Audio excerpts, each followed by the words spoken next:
Bonsoir, bienvenue sur la Libre Antenne, comme tous les soirs, 21h minuit. Donc ce soir, émission spéciale Ukraine. Alors bonsoir à tous, hein, vous qui êtes déjà nombreux sur le chat. Victor Dundoun, Daniel Q, Cyrine38, Sam Suffit, Vostok, etc. Zinzel, Boubou, Raf54, Frissoul, Jacques, voilà tous les connectés. Bientôt on va recevoir Alain Benajam via Skype, hein, qui viendra avec nous justement pour parler de cette situation assez, comment dire, extraordinaire, enfin extraordinaire oui et non, c'est-à-dire en tout cas extraordinaire au sens qui sort de l'ordinaire, ça c'est clair. Donc un coup d'État visiblement légal, je ne sais pas comment on peut appeler ça, puisque bon, le Parlement comme ça qui destitue le président, mais apparemment hors de tout contexte constitutionnel et hors en tout cas d'un cadre légal, hein, de respect des institutions ukrainiennes.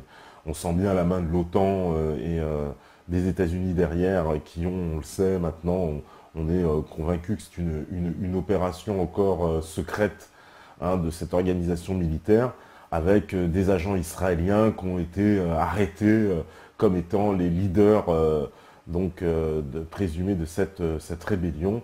Et tout est conforme, si j'ai envie de dire, hein, si je puis dire, au plan entamé par l'OTAN de remettre en place un gouvernement pro-américain et en tout cas de créer une crise majeure avec la Russie, puisqu'on sait qu'aujourd'hui, comment on appelle ça, les soviétiques, enfin les soviétiques, les Russes et Poutine ont, on va dire, ordonné à une armada navale de faire route vers la Crimée.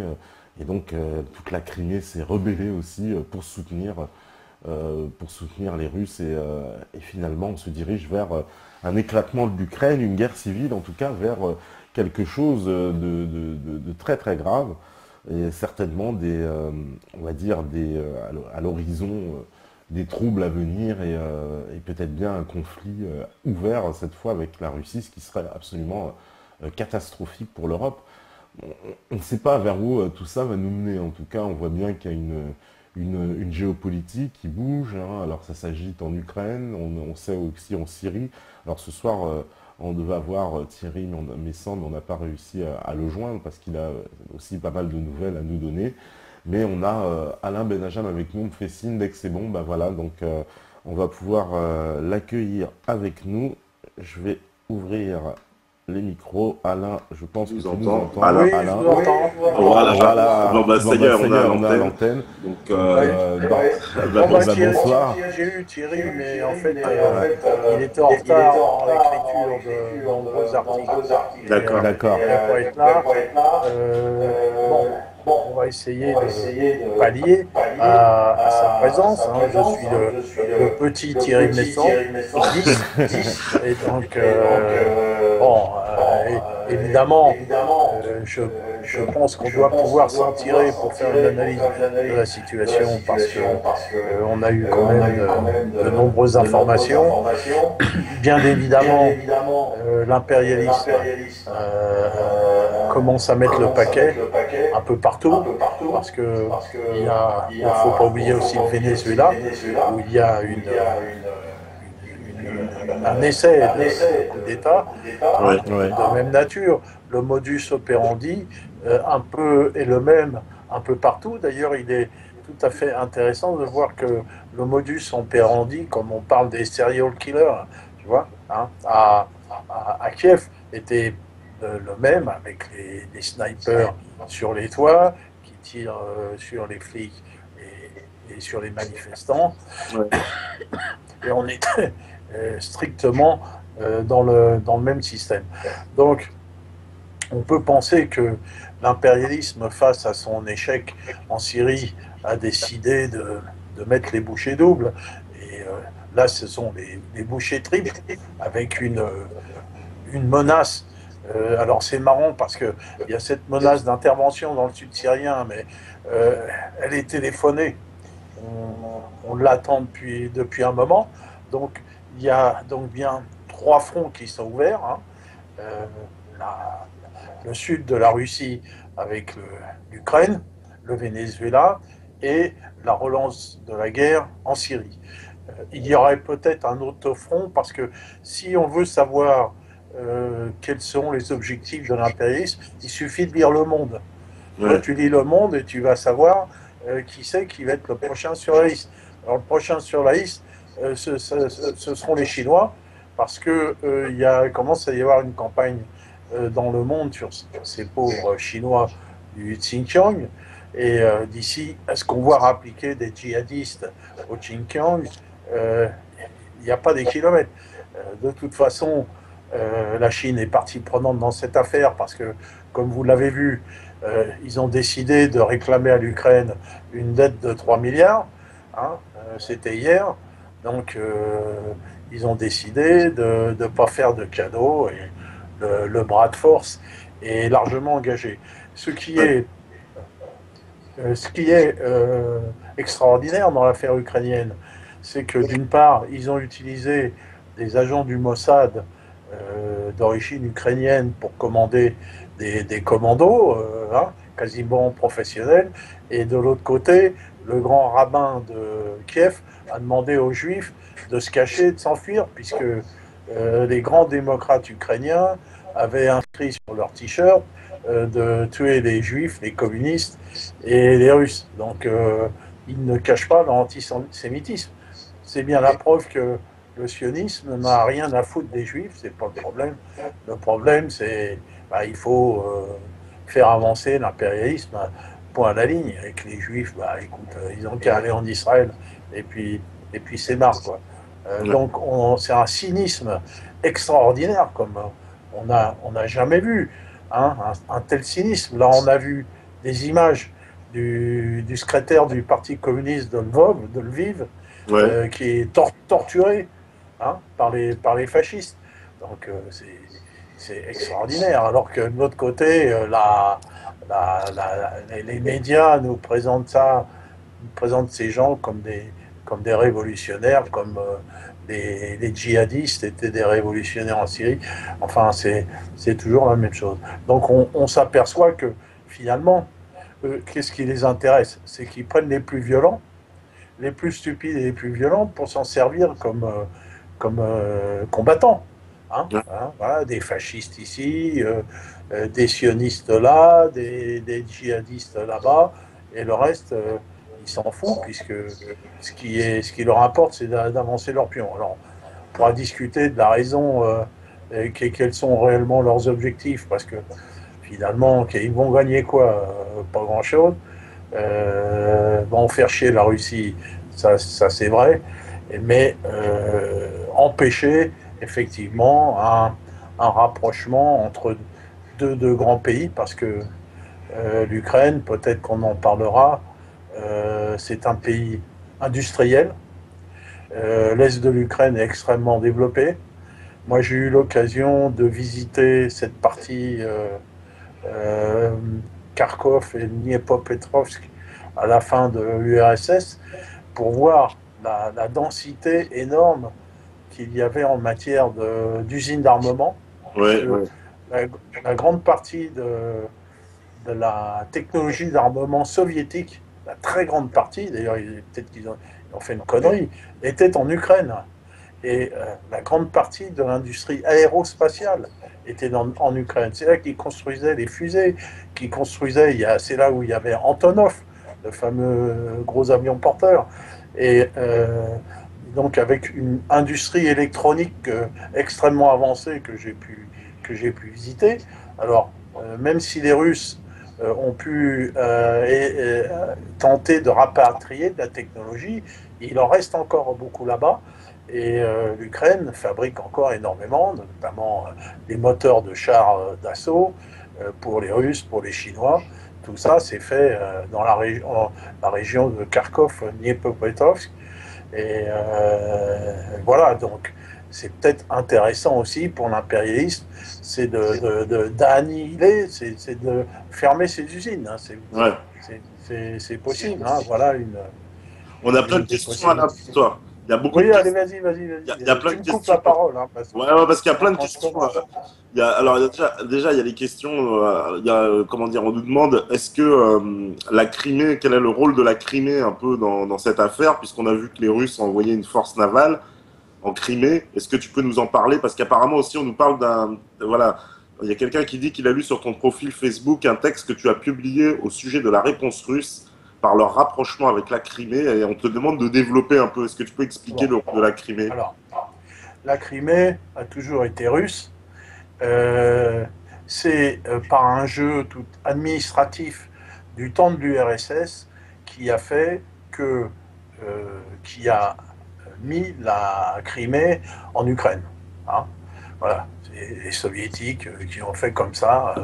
Bon, et puis quand il y a eu l'indépendance, on a laissé la Crimée en Russie, en Ukraine. Donc la Crimée est peuplée de ethnies, on va dire, de types de personnes, des Russes, hein, il n'y a pratiquement pas d'Ukrainiens, et des Tatars, les Tatars musulmans.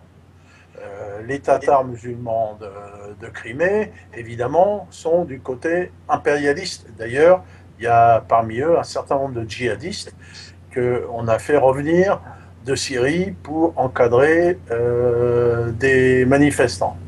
Bon, la Crimée est aussi la plus grosse base militaire russe parce que l'Ukraine a laissé à la Russie l'usage d'une base navale où est stationnée la base navale de la mer Noire.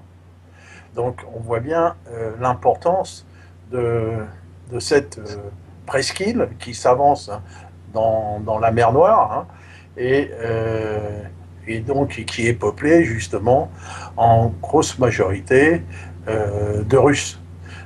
Voilà. Et donc on a vu des manifestations avec des drapeaux russes. Là-bas, les gens ils demandent à devenir russes tout simplement. Donc que va faire la Russie?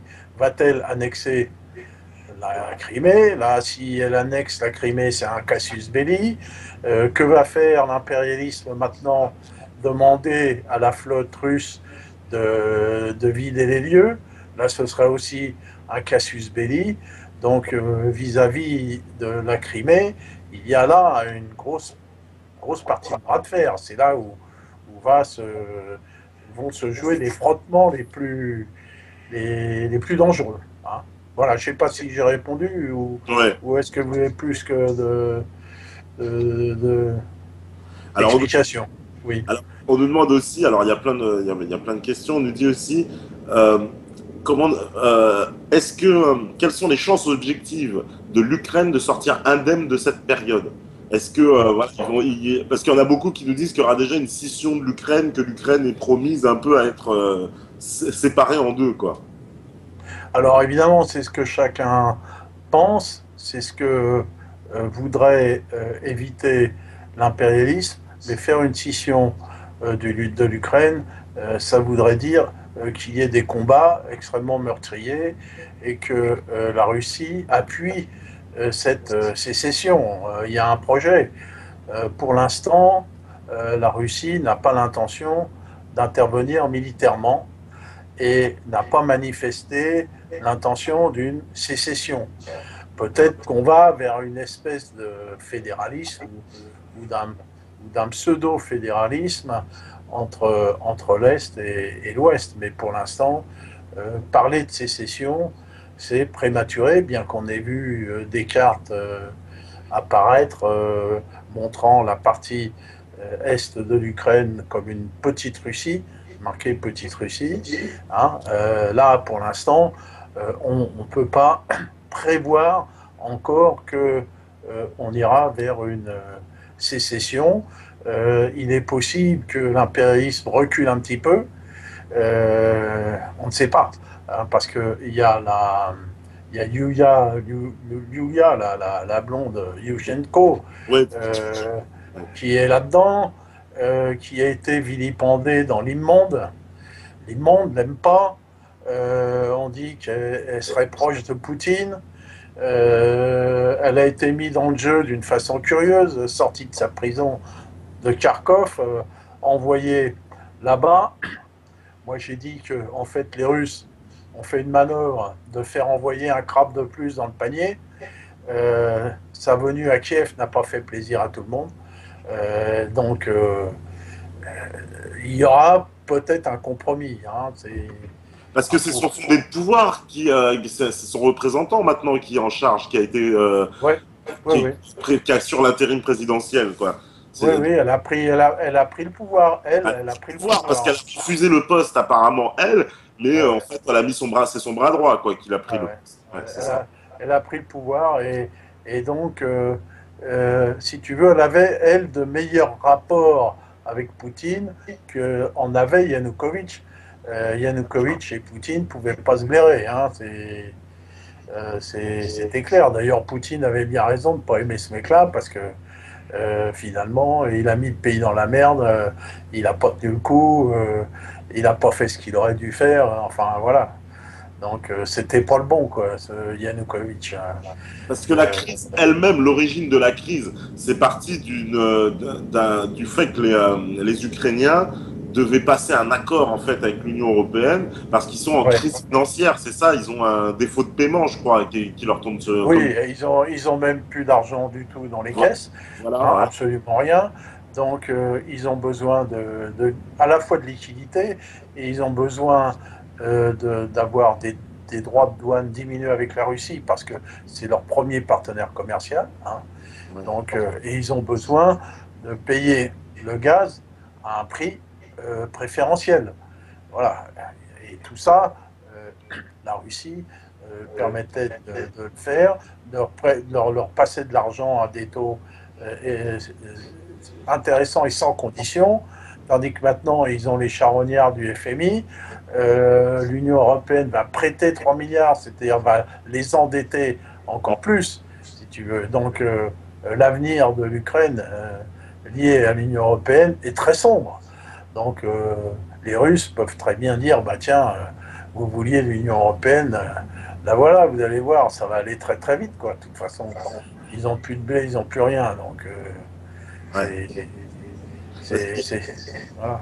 y a une Ah, déclaration, on nous rappelle une déclaration de Kissinger qui a dit l'Ukraine est le laboratoire d'un coup d'État en Russie. ouais, C'est alors là, il rêve, le vieux con. Un coup d'État en Russie, bah, c'est pas demain la veille, ah, puis, franchement. ouais, c'est ce qu'il a dit, on nous a mis le lien, c'est vrai qu'il avait vu cette vidéo, il dit que c'est le laboratoire ce qui s'est passé en Ukraine, comme ça c'est ce qu'ils vont mettre en place en Russie. Ouais, ils vont essayer, mais enfin, Poutine, il est extrêmement populaire. Quand tu vois Hollande, excusez-moi, Hollande à côté, enfin, c'est de la rigolade, quoi. Et puis les Russes sont des gens extrêmement nationalistes alors, ils sont pas prêts de succomber aux sirènes de l'impérialisme. Hein. Ça, c'est pas demain la veille.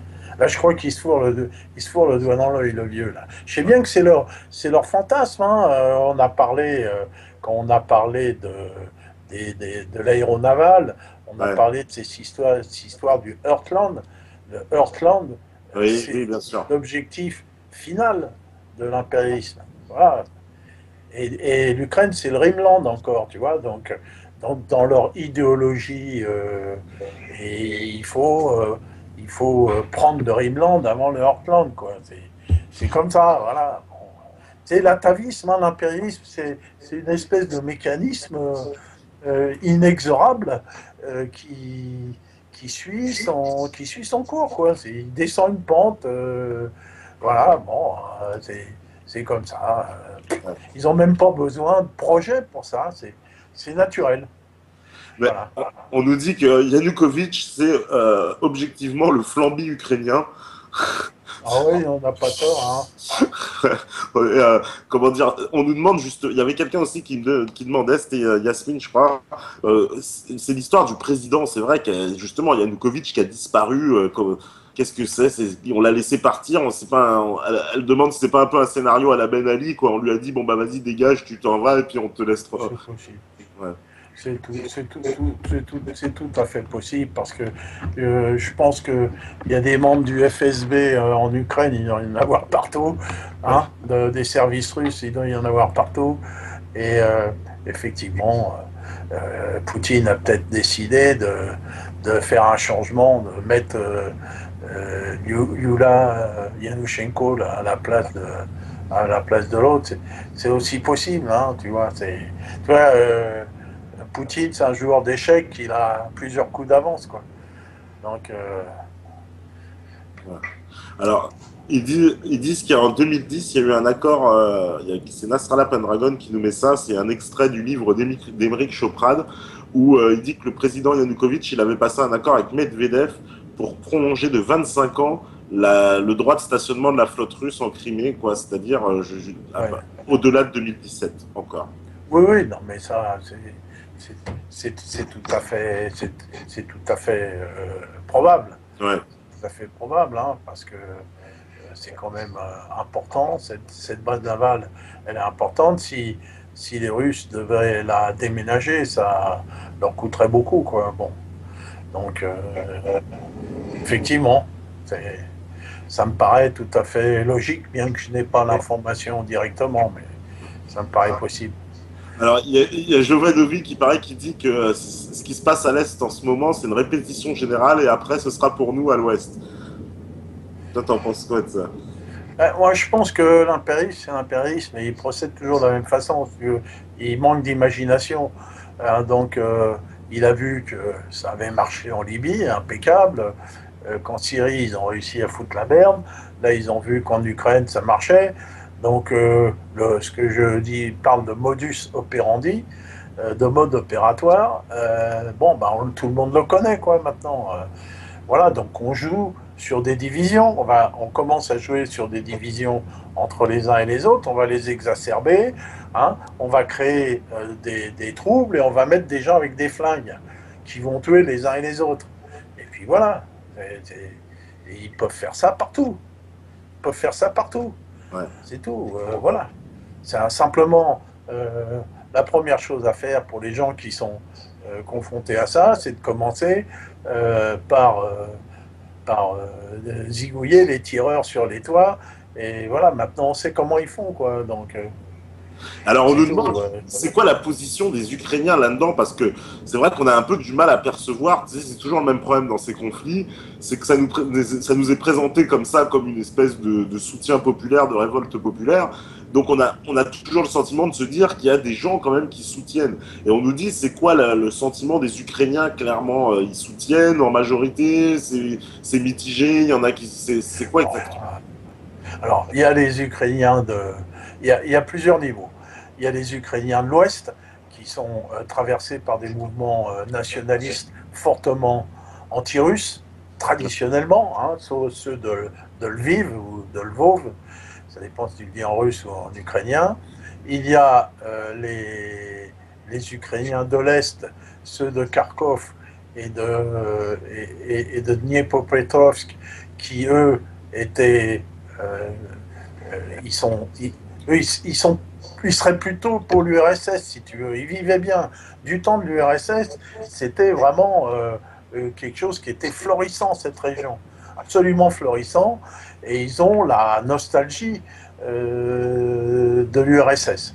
Hein. Et puis, il y a des gens, quand même, à Kiev, qui vivaient très très mal, avec des salaires très bas, avec des politiciens corrompus comme Yanukovych ou comme d'autres, et qui en ont marre, quoi, qui Ouais. en ont marre de vivre comme ça. Alors certainement, parmi les manifestants au début, il y avait des gens qui en avaient marre, comme il y avait en Tunisie ou comme il y avait partout, parmi ces manifestants, il y a un mélange de provocateurs et de gens qui, sincèrement, en ont marre et qui veulent que ça aille mieux, quoi. C'est tout. Alors, bien sûr qu'il y en avait des gens qui voulaient que ça aille mieux, qui en avaient marre, et ils n'avaient pas tort parce que, en fait, ça allait pas du tout. Donc, Ouais. voilà. Donc, c'était un terreau favorable hein, quand ça va pas. Le problème, c'est que ça va aller encore moins, mais bon, là, ils le savent pas. Ils pensent que l'Union européenne, c'est pavé d'or, et puis Il Ouais, suffit d'y être. c'est plutôt ça qui les attire, parce que quand on se dit les Ukrainiens veulent rentrer dans l'Union européenne, ils se disent qu'ils vont avoir, c'est le jackpot un peu, c'est l'euro million, quoi. On va avoir Voilà, les voilà, subventions européennes qui vont tomber à gogo sur l'Ukraine, quoi. voilà, voilà. Ils pensent ça parce qu'ils savent pas que la Grèce c'est la merde. Ils savent pas que partout c'est la merde, que Ouais. c'est le chômage, que c'est la dette, que c'est voilà. Mais bon, Et on- parce que les médias là-bas leur ont même pas dit quoi. Voilà, Tu vois, ils justement, sont bah, il y avait une stupides. question sur les médias, là, voilà, exact. On nous dit, c'est quoi les médias là-bas? Ils sont de quel côté, un peu, les médias ukrainiens? Ça, je ne saurais le dire, hein. Ouais, En général, ces médias sont tenus par des oligarques qui ont plein d'accord. de pognon et qui sont facilement achetables, hein. C'est tout. Même si tu veux, tu peux voir en Russie, la majorité des médias sont anti-Poutine, hein. La Ouais, majorité. La ouais. majorité. Au Venezuela, la majorité des médias sont contre la révolution bolivarienne. Voilà, parce que pour avoir un média, il faut avoir du pognon. Et quand tu as du pognon, tu n'es pas près du peuple, hein. Tu vois, donc voilà, chez nous, c'est Dassault, c'est Lagardère, voilà, c'est Rothschild. Bah, dans tous les pays, c'est comme ça. Les médias, ce ne sont pas des gens bien. Ouais, Voilà. Donc ouais, je suppose qu'en Ukraine, les médias, c'est la même chose. Des oligarques. Voilà. ouais, d'accord. On nous demande, est-ce que tu peux préciser un peu ce que c'est que l'impérialisme? Parce qu'il y en a, ils nous disent c'est vague. Ah, alors c'est vague. On en a déjà parlé, mais tout le Ouais. monde n'est pas obligé de suivre Oui, toutes toutes les les émissions. émissions. Faut se répéter des fois. Alors permettez-moi de tousser un peu, parce que vous savez que j'ai un demi-poumon en moins et que c'est pas simple. Bon, donc l'impérialisme, c'est il y a un livre que Lénine a écrit au début du XXe siècle qui s'appelle L'impérialisme, stade suprême du capitalisme. Ouais. Hein. Donc l'impérialisme, c'est la tendance, c'est une tendance l'impérialisme. Hein. C'est pas un truc de construit. Ceux qui pensent aux pyramides, là, ça n'existe pas. Hein. C'est une tendance naturelle du capitalisme à aller rechercher des marchés et à l'extérieur à l'extérieur, hein, chercher des marchés plus loin, en utilisant les moyens régaliens d'un État. Alors pour qu'il y ait impérialisme, il faut qu'il y ait capitalisme. Aujourd'hui, le capitalisme n'est plus un capitalisme industriel, mais c'est un capitalisme financier. Hein. Et pour que ça fonctionne, il faut des moyens régaliens, il faut des tanks, des avions, des services secrets, de la police, et des moyens, ce qu'on appelle des moyens régaliens. Donc l'impérialisme fonctionne avec un État. Donc l'impérialisme, c'est vieux comme le capitalisme. Ça a commencé au XVIe siècle avec les compagnies des Indes et qui étaient des mélanges entre des intérêts privés et des intérêts publics. Voilà. Alors aujourd'hui, l'impérialisme, c'est l'impérialisme qu'on appelle corporatiste, c'est-à-dire que c'est l'ensemble des grandes sociétés états-uniennes et de la finance anglaise d'origine qui travaille avec Wall Street, si tu veux, qui a euh, mis la main sur l'État états-unien, si tu veux. L'État états-unien est quelque chose qui appartient à ces grandes sociétés capitalistes et qui utilisent cet État pour avancer leurs intérêts. Alors, quels sont leurs intérêts? Leurs intérêts est clair aujourd'hui. Si au 19e siècle, au 20e siècle, l'intérêt c'était par exemple d'exploiter des matières premières ou d'exploiter des produits agricoles ou de cultiver l'arachide au Sénégal ou la banane au Belize. Hein, tu avais la United Fruit en Amérique du Sud, etc. Aujourd'hui, l'action principale de l'impérialisme, est financier, c'est-à-dire c'est mettre la main sur le système bancaire et financier de manière à endetter les gens. Hein. Donc, on voit que les cibles de l'impérialisme, ce sont toujours des pays indépendants qui ont un système bancaire indépendant et qui sont non endettés. Non endettés. On voit la Libye n'était pas endettée, la Syrie n'était pas endettée, comme on voit que l'Algérie n'est pas endettée, donc c'est une cible. Et donc, le meilleur moyen aujourd'hui d'accumuler du capital, hein, c'est plus de fabriquer des trucs, c'est d'endetter les gens. Hein. On a beaucoup expliqué ce que c'est que l'argent dette, comment fonctionne l'endettement. Voilà. Donc c'est d'endetter. Et alors t'endettes comment? Tu endettes les gens en leur prêtant du faux argent, de l'argent créé par les banques, de l'argent bidon, hein, et en leur faisant rembourser le fruit de leur travail. Donc tu as transformé l'argent bidon, l'argent prêt, on en a souvent parlé sur cette antenne, et tu reçois en retour le fruit du travail, du travail des gens par les intérêts de la dette. Voilà, c'est ça aujourd'hui l'impérialisme. Donc tu prends un pays, tu l'endettes, tu prends un autre, tu l'endettes, tu prends un autre, tu l'endettes. Voilà, c'est comme ça que ça marche. Voilà. Alors s'ils arrivaient à choper la Chine et la Russie, je te dis pas le pognon que ça ferait. Hein. Ouais.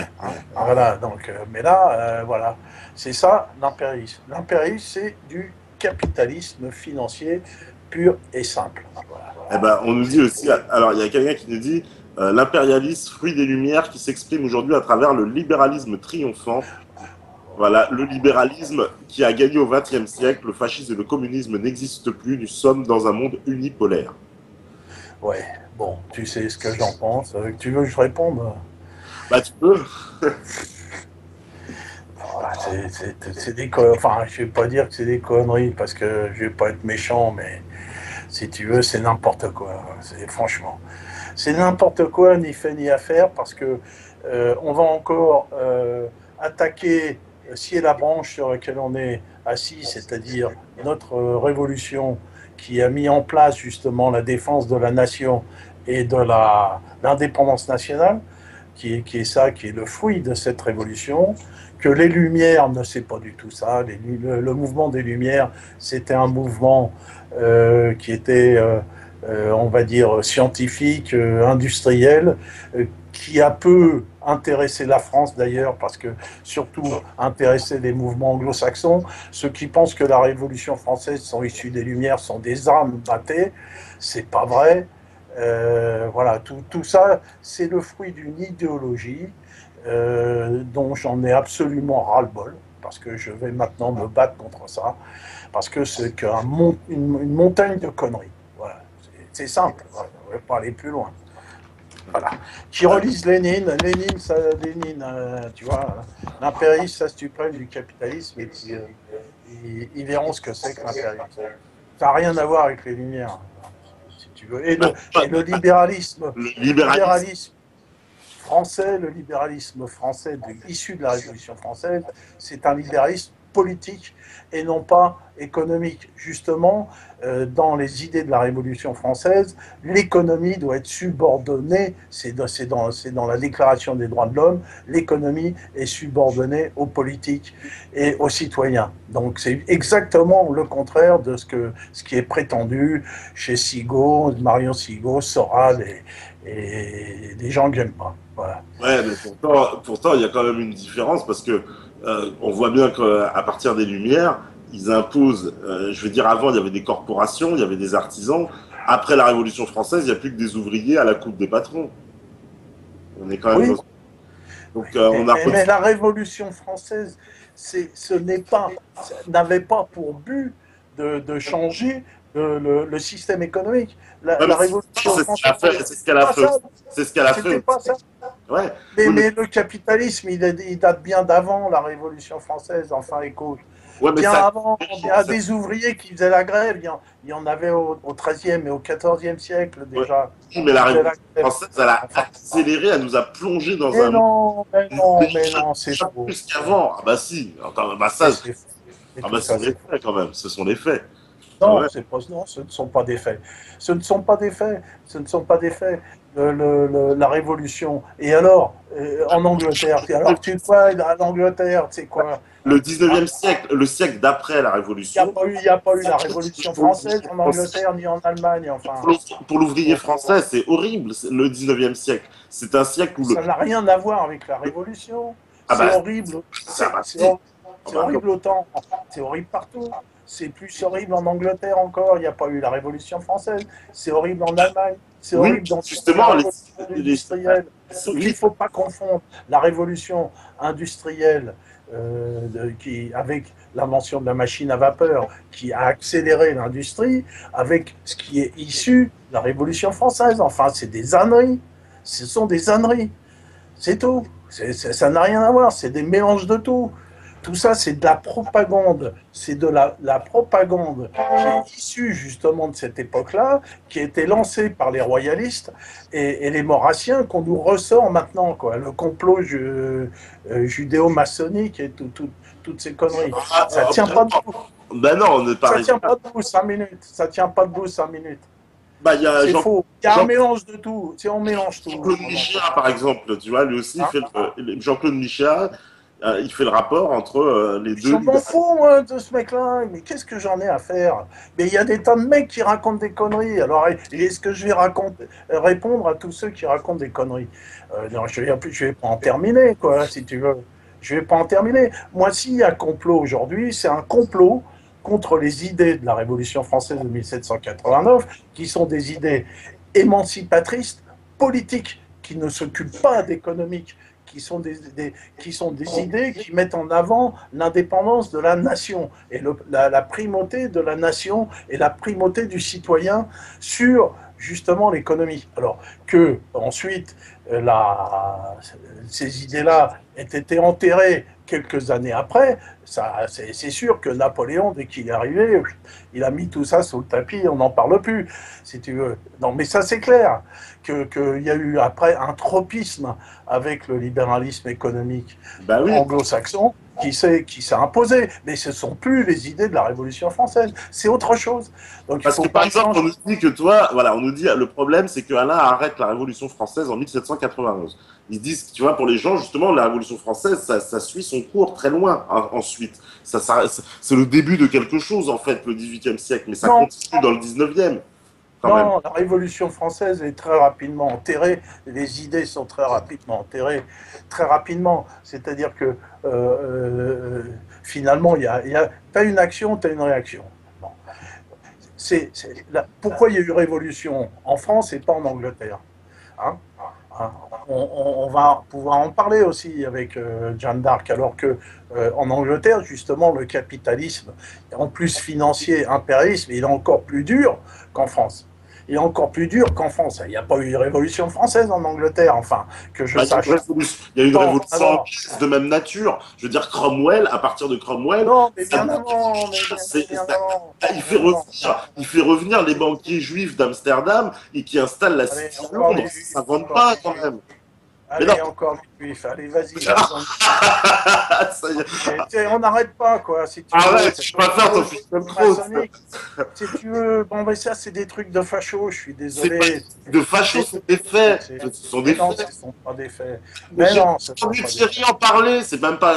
Tu me dis ça, j'ai entendu même Thierry Messant en parler de ça, qui parle de Cromwell, de sa révolution et des banquiers. Les bourgeois sont venus, les bourgeois ont pris le pouvoir en Angleterre bien avant Cromwell.